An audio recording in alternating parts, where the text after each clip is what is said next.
everybody. This is Cindy. I'm at home and I wanted to read some stories to you today. I miss our story times, so I thought I would find a couple books that we wouldn't normally read and read them to you today on a camera. So, the first book is called The Wide-Mouthed Frog, and it's a book somebody gave me, and it's one of those pop-up books which are really fun to read. The Wide-Mouthed Frog by Keith Faulkner. I'm a wide-mouthed frog, and I eat flies, said the wide-mouthed frog, shooting out his long, sticky tongue. As he hopped along, he met a blue feathered bird. I'm a wide-mouthed frog, and I eat flies, said the wide-mouthed frog. What do you eat, bird? I eat wriggly worms and slugs, said the bird, snapping his pointy beak. Next, the wide-mouthed frog met a furry brown mouse. I am a wide-mouthed frog, and I eat flies, said the wide-mouthed frog. What do you eat, mouse? Oh, I eat crunchy seeds and juicy berries, replied the mouse, wiggling his whiskers. The wide-mouthed frog was still catching flies when he saw a big green alligator. Yeah, that's right. I'm a wide-mouthed frog, and I eat flies, said the wide-mouthed frog. What do you eat, alligator? I eat delicious wide-mouthed frogs, said the alligator, showing his sharp white teeth. Do you see those? The wide-mouthed frog stopped catching flies and he gulped. Then he puckered his lips and he made his mouth as small as possible. Can you do that? Make your mouth really tiny? Ooh, you don't see many of them around, do you? He said. And he leaped into the pond with a splash.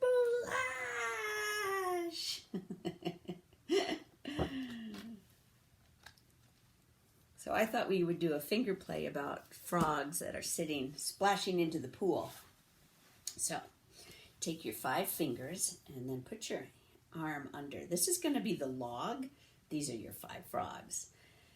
5 green and speckled frogs sitting on a hollow log, eating the most delicious bugs. This is the fun part. You get to pretend you're eating bugs.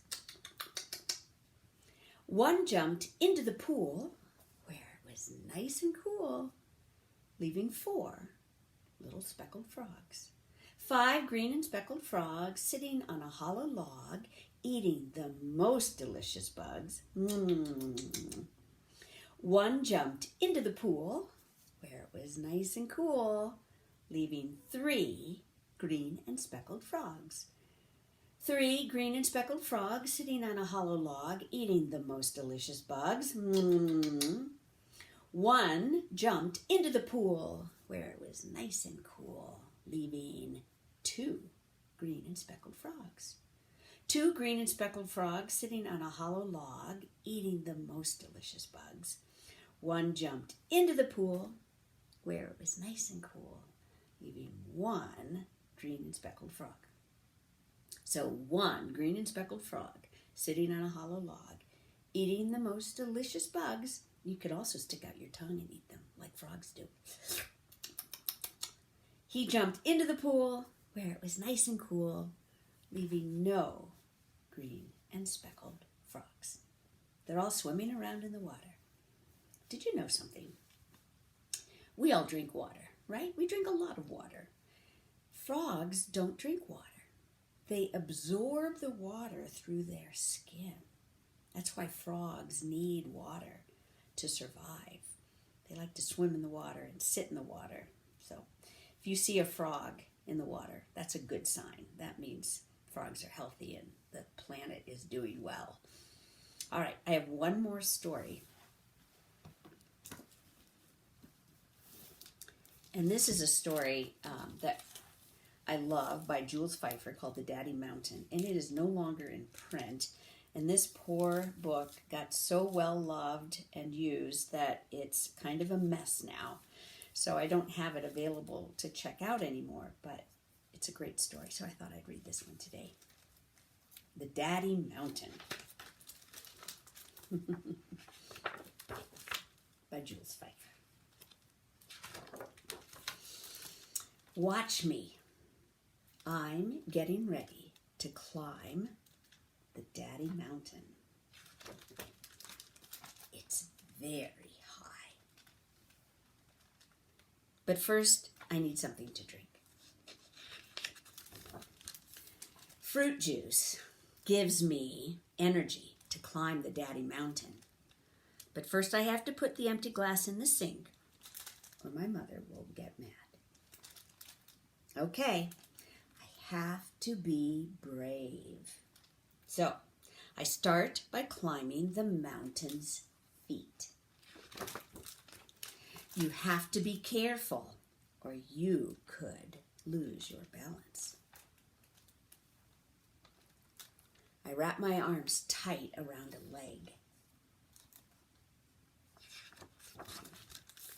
And then I stand on my tiptoes and I pull myself up. Not too fast. Because then I might mess up. And that could be a catastrophe. That's a great word, catastrophe. It's when things go really wrong. I have to be brave. I crawl up a leg of the Daddy Mountain. I hold on tight and I go not too fast. It's harder than you think. I reach the knees. I need a rest. The Daddy Mountain has bony knees and he bends them for me so I can sit and catch my breath.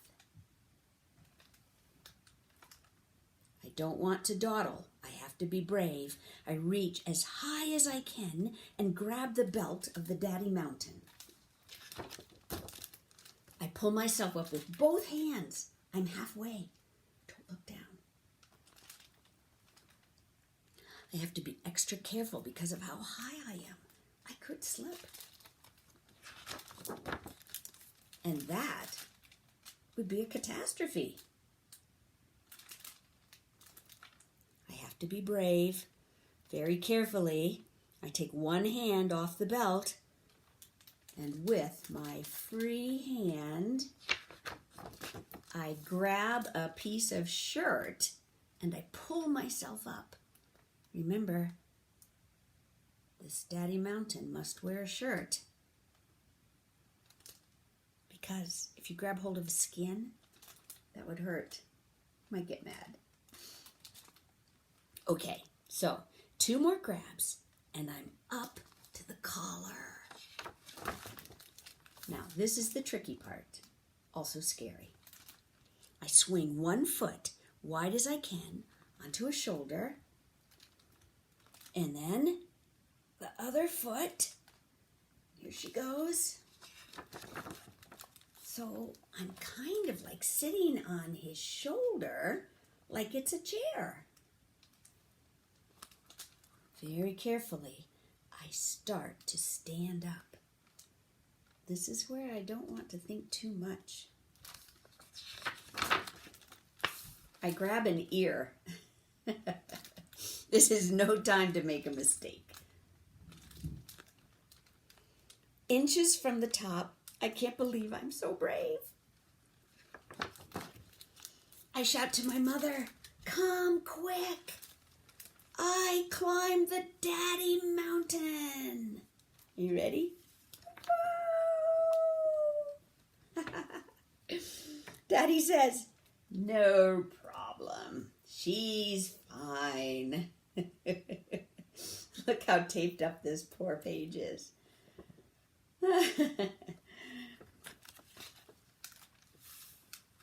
Look at the mother. I think she's going to faint. There you go. The Daddy Mountain by Jules Pfeiffer. Thanks for coming to Storytime. And again, let us know what we can do here at the library for you, and I'll keep posting some story times if I can. All right. Thanks, guys. Be safe.